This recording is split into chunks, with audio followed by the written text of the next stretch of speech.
Have you ever wondered about how to be more compassionate? I'm here with Jet Appling from jetnoirmuse.com, and I'm Cathy virtually from TheIntimacyDojo.com. And Jet, you were just talking about compassion. Can you tell? It was so good. Can you share? You said you've learned a lot about compassion, especially in the last year and a half. Well, I got a tattoo that is just reminding me to have patience and compassion for all. And the challenge that creates when you have something tattooed on your body is that you have to be accountable to that thing that you put on your body for the rest of your life. Yeah. And in trying to have patience and compassion for all, what I had to learn, the hard lesson I had to learn, is that not everyone wants my compassion. Yeah. And I'm thinking more specifically about assholes. And the first time this occurred to me was I was driving down the street, and I don't like people that jaywalk, but the people that will literally stroll across a very busy street where several cars have to slam on their brakes, and then they just look at you and give you the middle finger. Very passive aggressive. Yeah, it blows my mind because while that may be true, their mentality is, oh, no one's going to hit me, they'll stop for me. While that may be true because, we don't want to deal with the backlash of hitting a person, right. There are plenty of times where we may not be able to stop. Or may not see them, or hurting you. So then you're putting your life and the rest of my life in jeopardy just because you're being an asshole. Yeah. And the thing that I had to learn is, okay, well, if I'm going to have patience and compassion for all, then I really need to learn that person, he doesn't want my compassion. He's not asking for it. He doesn't care about me or who I am or what I'm trying to give. Yeah. And so because of that, I just have to shrug that off, let it go, and recognize he doesn't want compassion for me, and move on to those who do. Yeah. No, I like that. I had to learn a while ago. My empathy just really opened up, and I started noticing people's feelings all the time.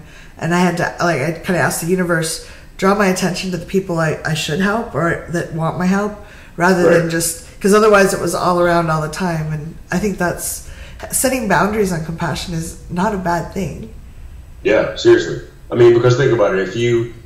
In a perfect world, all of us would like to get everyone on the same team and try to provide compassion for everyone else. Yeah. That would be beautiful. That would be a perfect world. However, that's just not going to work, because if, there's, I remember there was some movie where this guy asked the preacher, he said, do you believe in the devil? And the preacher said, well, I kind of have to. You can't have one without the other. And when it comes to, compassionate beings, I think that's what I tell myself, to not really get upset about those that are not compassionate, people that are just not kind at all. It's like, well, for the sake of universal balance, these people have to exist, mm-hmm. or else we wouldn't really, as compassionate individuals, we wouldn't really have a job, Yeah.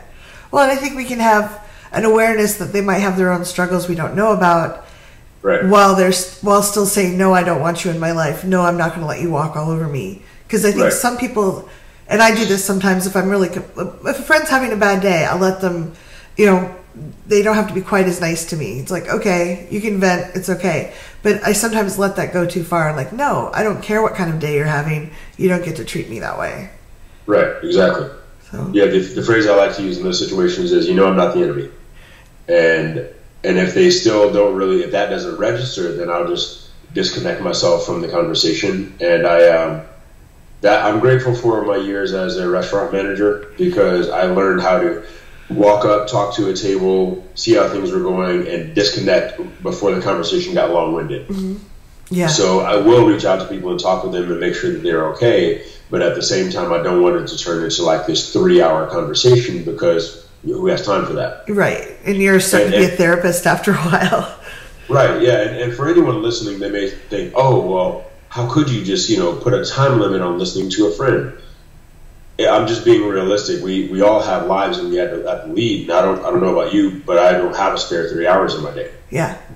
Yeah. No, I think that's great. And there's times and people that I'll make changes in my schedule for, but a lot of the time I'm like, no, I need to, let's get together tomorrow or tonight, or we are allowed to have our lives and have our own agency. Right. Totally. Well, that's great. Is there anything you want to add on that? Well, just in regards to schedule, there have been times, recent times actually, where I have, pushed back my bedtime and just stayed up later because I was on the phone with a friend, talking them out of doing some harm to themselves, and it's like, yeah, okay, this is a significant thing, and it's a lot, it's way different than just, like you mentioned, a person that had a bad day. This person is having the day where they're considering being completely done. So yeah, I'm going to stay up later for this person. Yeah. No, I really appreciate that distinction. And even there, it's sometimes okay to tell someone, here's a suicide hotline. The first rule of rescue is don't add to the body count.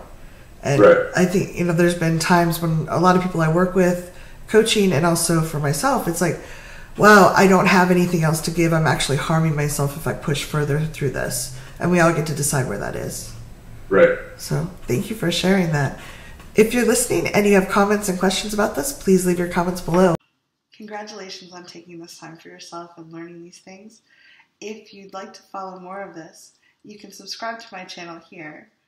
Social media is up here. And there's more videos of this type here. See you soon.